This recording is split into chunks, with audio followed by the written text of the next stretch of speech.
انس نے مجھ سے کہا کیا تم کر آئے ہو؟ میں نے جواب دیا مسلمان ہو گیا ہوں اور میں نے محمد صلی اللہ علیہ وسلم کی تصدیق کر دی ہے۔ اس پر انس نے کہا میں بھی بتوں سے بیزار ہوں اور اسلام قبول کر چکا ہوں۔ اس کے بعد ہم دونوں اپنی والدہ کے پاس آئے تو وہ بولیں مجھے پچھلے دین سے کوئی دلچسپی نہیں رہی، میں بھی اسلام قبول کر چکی ہوں، اللہ کے رسول کی تصدیق کر چکی ہوں۔ اس کے بعد ہم اپنی قوم غفار کے پاس آئے، ان سے بات کی، ان میں سے آدھے تو اسی وقت مسلمان ہو گئے۔ باقی لوگوں نے کہا جب رسول اللہ صلی اللہ علیہ وسلم تشریف لائیں گے ہم اس وقت مسلمان ہوں گے۔ چنانچہ جب رسول اللہ صلی اللہ علیہ وسلم مدینہ منورہ تشریف لائے تو قبیلہ غفار کے باقی لوگ بھی مسلمان ہو گئے۔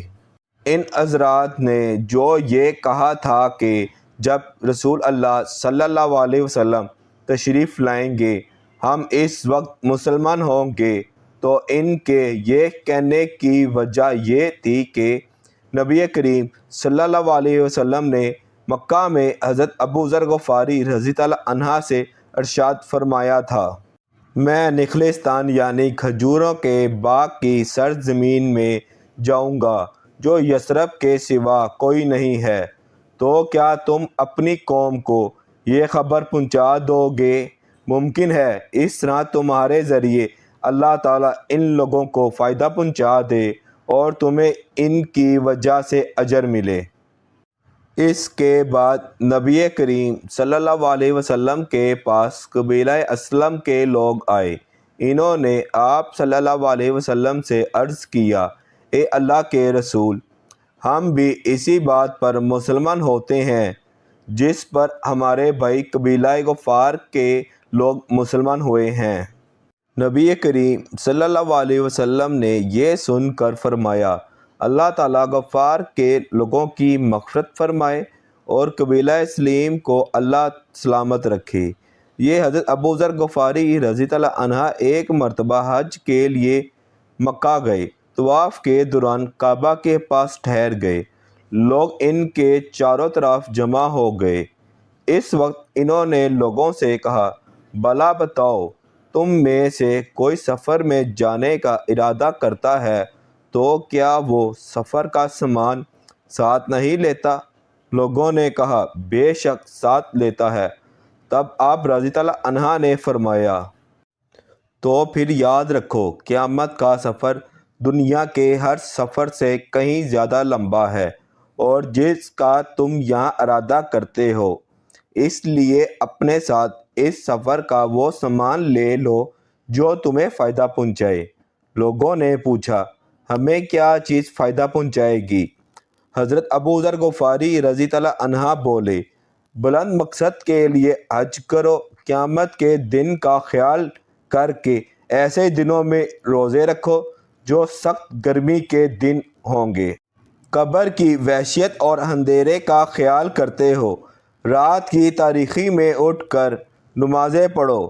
حضرت ابو ذر غفاری رضی اللہ عنہ کے بعد حضرت خالد بن سعد رضی اللہ عنہ ایمان لائے۔ کہا جاتا ہے دیہات کے لوگوں میں سے مسلمان ہونے والے میں یہ تیسرے یا چوتھے آدمی تھے، ایک قول یہ ہے کہ پانچویں تھے۔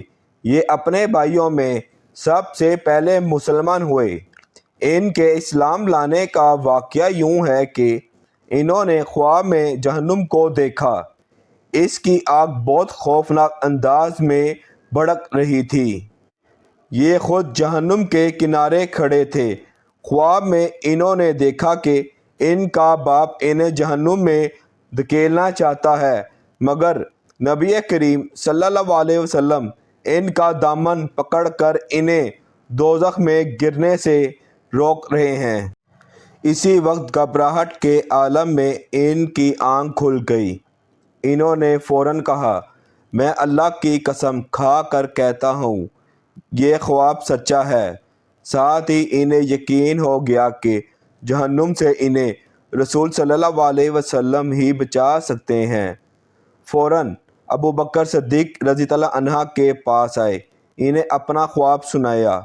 ابو بکر صدیق رضی اللہ عنہ نے فرمایا، اس خواب میں تمہاری بھلائی اور خیر پوشیدہ ہے، اللہ کے رسول موجود ہیں، ان کی پیروی کرو۔ چنانچہ حضرت خالد بن سعد رضی اللہ عنہ فوراً ہی نبی کریم صلی اللہ علیہ وسلم کی خدمت میں حاضر ہوئے۔ انہوں نے آپ صلی اللہ علیہ وسلم سے پوچھا، اے محمد، آپ صلی اللہ علیہ وسلم کس بات کی دعوت دیتے ہیں؟ آپ صلی اللہ علیہ وسلم نے ارشاد فرمایا، میں اس بات کی دعوت دیتا ہوں کہ اللہ ایک ہے، اس کا کوئی شریک نہیں، کوئی اس کے برابر کا نہیں، اور یہ کہ محمد اللہ کے بندے اور رسول ہیں، اور تم جو یہ پتھروں کی عبادت کرتے ہو اس کو چھوڑ دو۔ یہ پتھر نہ سنتے ہیں، نہ دیکھتے ہیں، نہ نقصان پہنچا سکتے ہیں اور نہ فائدہ پہنچا سکتے ہیں۔